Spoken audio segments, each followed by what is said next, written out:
All right, so let's start off the week with some good news. And the good news is, all right. So the good news is that San Francisco has named a drag laureate to be an ambassador for the LGBT plus community in San Francisco. So that sounds like a lot of fun. And let's get into the article. So, let's see what it's. So, in a city known for its support of LGBT plus rights, San Francisco Mayor London Breed says it was a natural step to create a position that not only embraces drag culture, but puts government resources toward it. Darcy Drollinger, a well-known drag performer and nightclub owner, will receive a $55,000 stipend in her 18-month role as the city's inaugural drag laureate. My goals are to make San Francisco sparkle. I think drag performers bring a lot of sparkle and humor and glamour and silliness to the world. I think that is part of why drag is so successful. She expects to be in drag for the entirety of her role. I'm going to be in drag pretty much 24/7 for the next 18 months. She noted San Francisco's drag community is already politically engaged and active. Now, in this article, they point out that while Darcy is in drag, that you're supposed to use she, her pronouns, that's what she wants. She wants she, her pronouns, and I'm like, I thought that's the case for all drag. When you're in drag, use the pronouns of your drag persona. When you're out of drag, you use your personal pronouns. And yes, I did phrase it like that because drag kings are a thing. It's not just drag queens. No, drag kings aren't as well known as drag queens. They are a thing. They do exist. So, let's see. What else does this article have to say? There's a lot of power for the drag community in San Francisco, she said. I feel very honored to be able to take that one more step.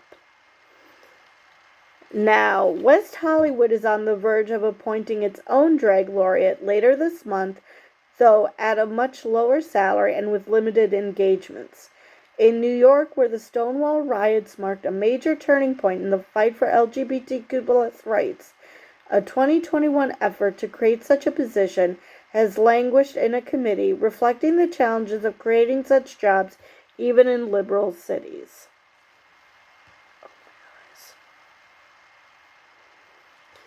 In San Francisco, Drollinger will inaugurate the role 3 weeks before Pride Month begins. Her duties will span from producing and participating in drag events to serving as a spokesperson for San Francisco's LGBTQ+ community, to helping officials to ensure the city's drag history is shared, honored, and preserved. The job posting sought someone who will embody San Francisco's historic, diverse, and inclusive drag culture, elevating the entire community on a national and international stage. The city's mayor called Drollinger a bright star in San Francisco for her advocacy and elevation of the city's drag community. Whether it's through a tragedy or to celebrate an occasion, she has really been a leader in this community and supports of so many others.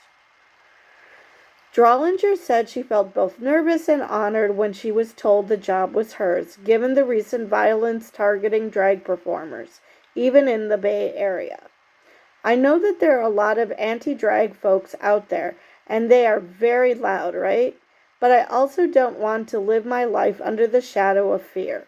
I don't want to have intimidation stop me from growing. So yes, I'm a little nervous, but I got a lot of fabulous people and fabulousness behind me. Members of the Proud Boys sparked a hate crimes investigation when they protested and shouted slurs outside a Bay Area library hosting Drag Story Hour, where drag queens read to kids last June. In Oregon last year, demonstrators, some of them armed, threw rocks and smoke grenades at each other outside a drag event. In November, a shooter at a Colorado Springs nightclub turned a drag queen's birthday party into a massacre, killing 5 people and injuring 10 more. The suspect was charged with hate crimes and murder. The American Civil Liberties Union is tracking 474 anti-LGBTQ+ pieces of legislation in the U.S., including Tennessee's first-in-the-nation law that essentially bans drag from public property or in the presence of minors. A federal judge temporarily blocked the measure hours before it was set to go into effect in late March. Jonathan Hamelt, executive director of the Drag Story Hour, a global nonprofit event network that began in San Francisco in 2015, said he hopes other cities across the country will enact their own drag laureate programs. It's just having that visibility and having that personal human connection, having that social story of someone from your community that looks like you or someone that you see or interact with on a regular basis. New York City Council member Kristen Richardson Johnson plans to keep pushing for a drag laureate in her city if the position doesn't win support this year.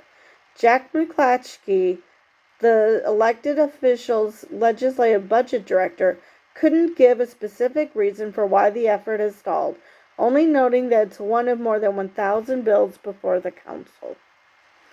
West Hollywood, which was founded in part by LGBTQ+ activists in 1984, is expected to name its drag laureate in the coming weeks after a 2021 attempt failed over a pay dispute.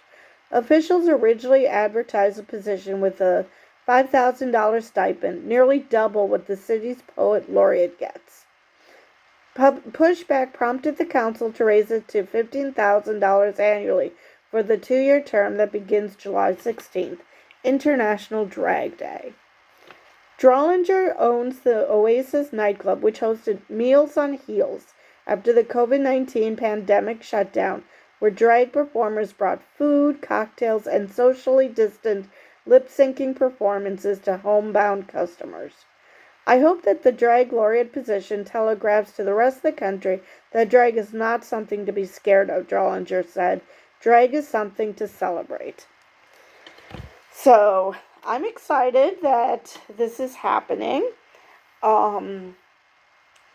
because as we all know, when it comes to racists and other types of bigots, once they actually get to know whichever minority they're bigoted against,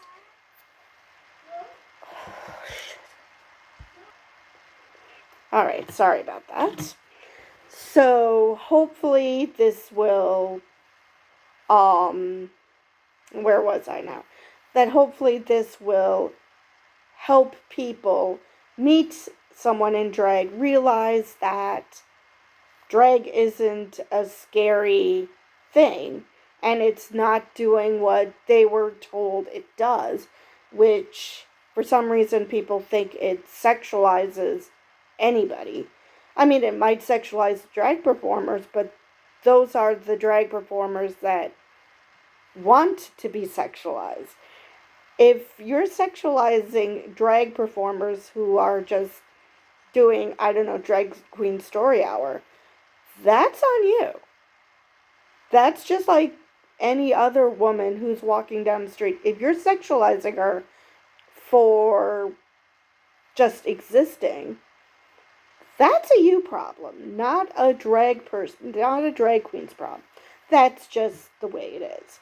So hopefully a lot of these people who are saying bigoted things, and it's just simply because they've never actually met someone in drag, then maybe they could, meet this person, meet other performers, drag queens and kings, and realize that this is not something to be frightened of.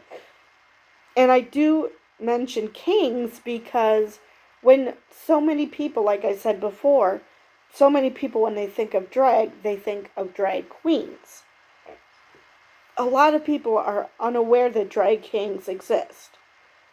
So, again, this could help people understand what drag is, what it isn't, and maybe the people who are actually open minded and willing to learn, they'll realize that there's nothing to be afraid of. And those who just want to hate, well, there's nothing that can be done for those people.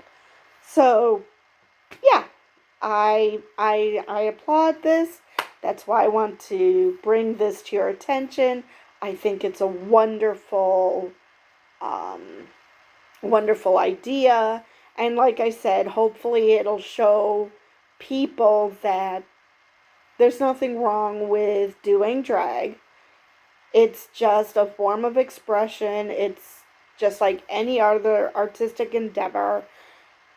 And there's nothing wrong with it. So, and it's not this insidious thing that is targeting children because reasons, which I still do not understand. Whenever I confront someone with this, they can't explain to me what they're talking about. So they're just taught to say these things. And those are the people that you could probably get to and make them realize that this is just fine. And of course, to advocate for other members of the LGBT plus community, because a lot of these same people seem to concentrate on one or two letters and don't seem to understand that there's a wide range. It just basically means anyone who is not straight. Anyone who isn't straight, anyone who isn't cis.